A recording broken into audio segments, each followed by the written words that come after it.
Good morning. I am the Moon Mama, and today is Friday, and Friday is the day governed by Venus, and Venus is currently over there in Aries.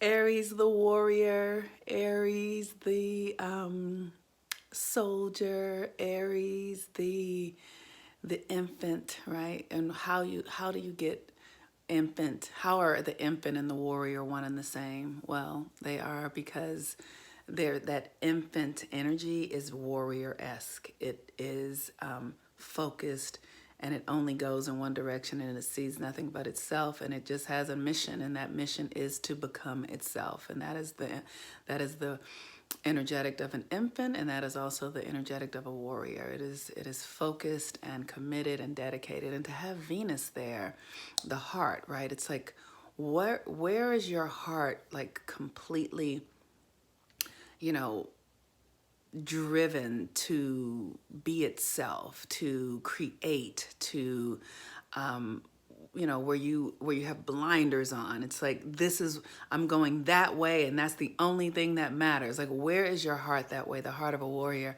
I have a friend right now in my life, and we've been friends for a couple of years, but he is a warrior through and through. It's like, if I say, hey, go do that, like, he just sees it only in one way. And so, where does that live inside of you? And how do you express that in your life? That sort of warrior, the warrior heart, where you will burn for something, where you will die for something, where you can see nothing else but that one thing. Like, I know that's the story of my life. It's a little extreme, but it's some of us have that just sort of a passion and a fire for something that nothing can change us and take us in our different direction. And so that's the energy of Venus in Aries. And the moon today is in Aquarius. And so the moon in Aquarius is about your unique expression.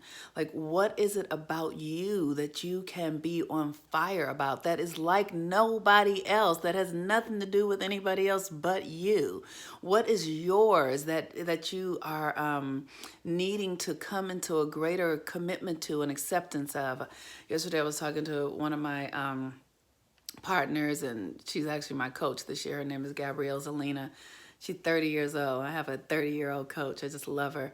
And I was like, okay, I need somebody to cut me. I need somebody to stab me and let the pressure out and just tell me the truth. And she was saying to me, Monique, you are almost sometimes too heavenly good. And I got to see that because I grew up in the environment that I grew up in, and I grew up with criminals, okay? I grew up with what we would call liars and cheats and prostitutes and pimps and preachers who, just said what they needed to say to get by, and people who are in the struggle and in the hustle, where you couldn't really trust anything that was being delivered. Like, literally nothing was what it seemed. I grew up in that kind of environment, and I'm noticing that there's a part of me that I disassociated from it because it was untrustworthy, and I went into the heavenly realms. And so Spirit is now asking me to come back into this experience of this sort of chaotic, duplicitous environment that I was raised in, and to know that God is there too.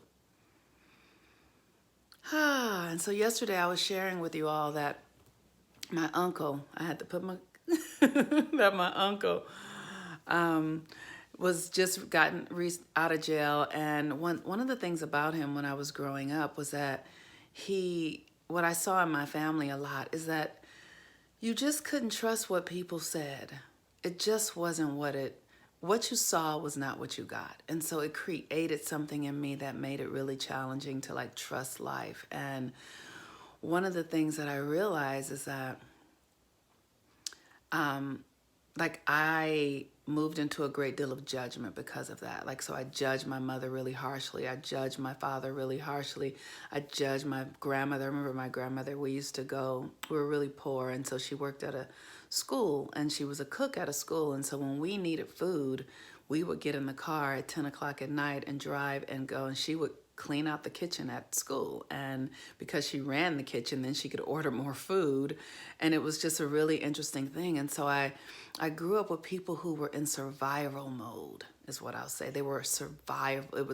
It was an environment that was all about survival, and it was chaotic and painful, and there were moments of beauty and joy and connection, but there was often a lot of scattered crazy energy that was untrustworthy, and you just had to sort of like wing it, and it was like you had to trust that something was going to meet you where you were, and that was scary. It was really scary, and it really dismantled me in a way that I hadn't realized, that I hadn't allowed myself to harness the power of that.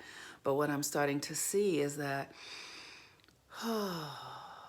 there is beauty in human confusion. There is beauty in God in human suffering. There is beauty in chaos.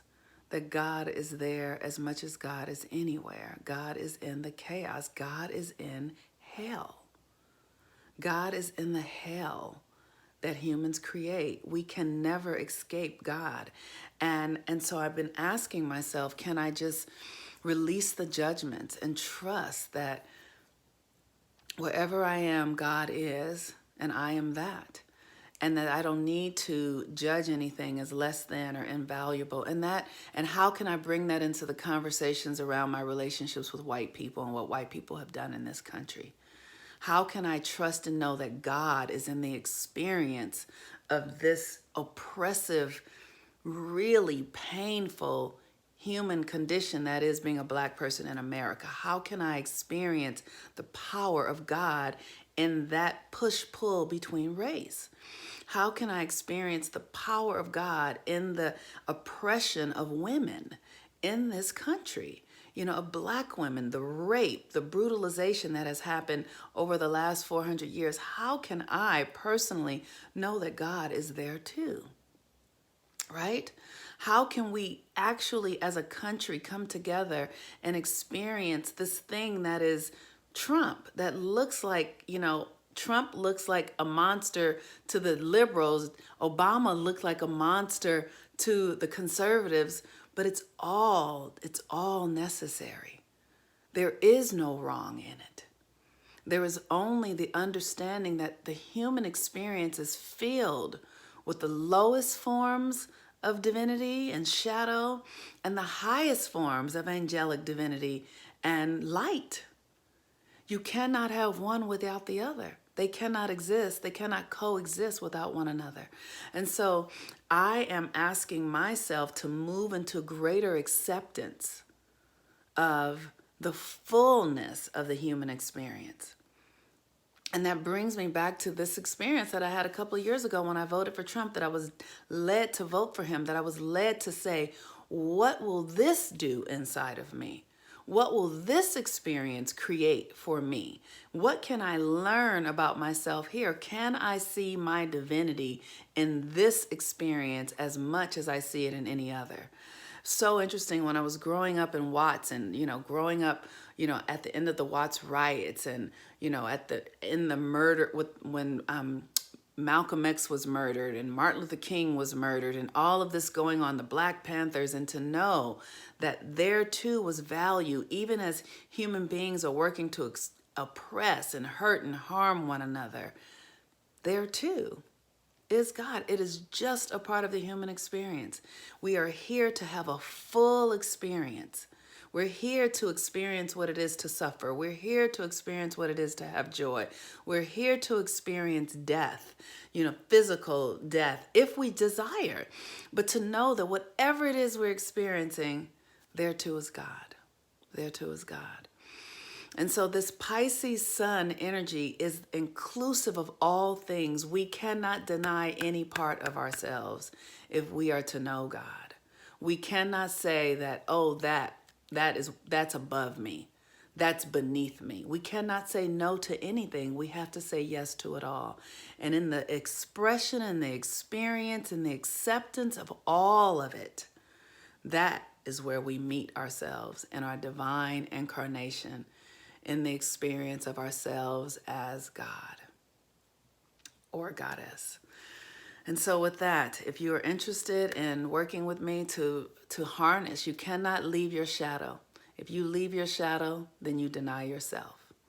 And so the shadow is an aspect of you that is divine. So with that, peace and blessings. I am Monique Ruffin.